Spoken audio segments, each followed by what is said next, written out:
guys, this is Hein and today I will talk about the most important thing about Megaminx for if you want to improve no matter what barrier you would like to overcome.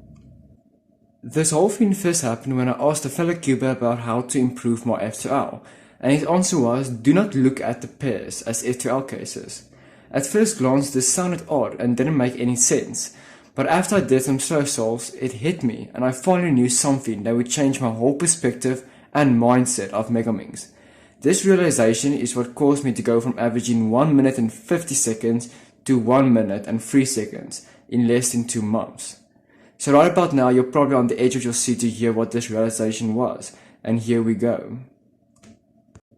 The big realization was to look at a Megaminx not as a 3x3 but as a different cube. So what I mean by this is usually when you first start to learn the Megaminx, you would do all the corner edge pairing cases by putting both of the corner and the edge in the same layer and then doing the F2L case to insert it. So therefore many people will say Megaminx is just a normal 3x3 with extended F2L that goes on and on and on. But this couldn't be further from the truth.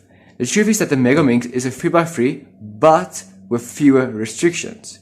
You have 6 more layers to work with, so you can be more creative, more intuitive, and find better solutions to pair pieces than on a 3x3.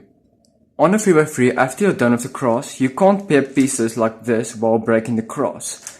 But on a Megaminx, because you have 6 more sides, you can do stuff like that. Not breaking the star, but what I mean by this is, for instance, if I were to pair this piece and this piece, I could just pair them like that.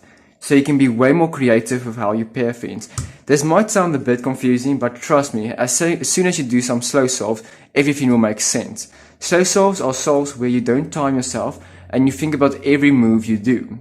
Here are some examples of using the extra layers to your advantage.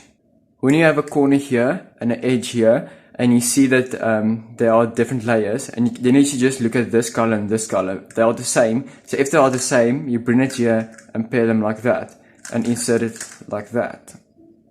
If it's like the same case again, but this time these two colors aren't the same, then you take it away so that these two can pair up like that, and then you can just insert it like that. On a normal 3x3, when you would like to pair these two pieces and these two colors are the same, then you can just pair them like that, and you can do that the same here. You can pair them like that by just putting the edge here. But here's the tricky part. This is something that's going to take a while to get used to. When these two colors aren't the same on a normal 3x3, then you put the edge at the back and pair them up like that and insert them like this. But on a Megaminx, because there's an extra side, you can't do that. You can't put it here and then, as you see, that doesn't set up. So you have to put it to the top left. Then you can pair them up and insert like that. These next two cases are basically when you are at this position and the white stick is facing towards you, then you can always pair pieces using F moves. And if these two colors are the same, then you put it here and you pair it like this. But if the colors were different, like this, then you put it at this side, so when you do a double F prime, you can pair it like that. So yeah. These next 4 cases I'm going to show are when these two are already paired, a corner and an edge paired, and you want to insert it at the back. And there are 4 cases because you can have either the white piece facing towards you and insert it at the back right, or the white piece facing to the right side and insert it at the back right, and then obviously you can mirror it to the left. So when it's on the right back, this you have to listen to right. When it's on the right back, then when the white piece is facing towards you, you're going to have to rotate and insert it like that to the back. When the white piece is facing to the right side, then you can just take it to the back, and this is a very helpful thing that saves a lot of time. R2 prime, as you can see, insert it. So instead of rotating, inserting, rotating, you could just R2 prime and insert it like that. And obviously you can also insert it at the left side, and when it's on the left side, it's the opposite. When the white sticker is facing to the right side, then you have to rotate and insert like that.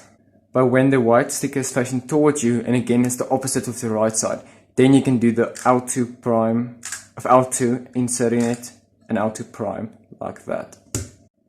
Those were just a couple of examples, and of course there are many different ways to pair pieces. My opinion is to find the most of these yourself, because if you look at walkthrough solves, then you will most likely forget how to do the cases. But if you were to find it yourself, then you'll remember it better. But of course, if you can't find better solutions, then walkthrough solves are very helpful. For me personally, the majority of the ways that I pair pieces, I figured out myself because they're really not that hard to figure out since there are so many layers you can work with.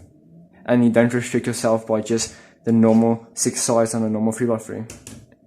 Okay, so let's summarize this video into 5 steps. So in short, don't restrict your F2L and S2L to 3x3 algorithms.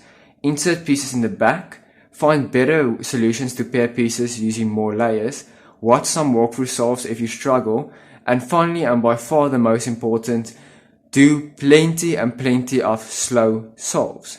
I hope this video helps you to get in the right mindset for Megaminx and not to limit yourself. If you have any questions about Megaminx, feel free to ask in the comments below. Or if you want me to make certain videos about Megaminx, you can also suggest that in the comment section.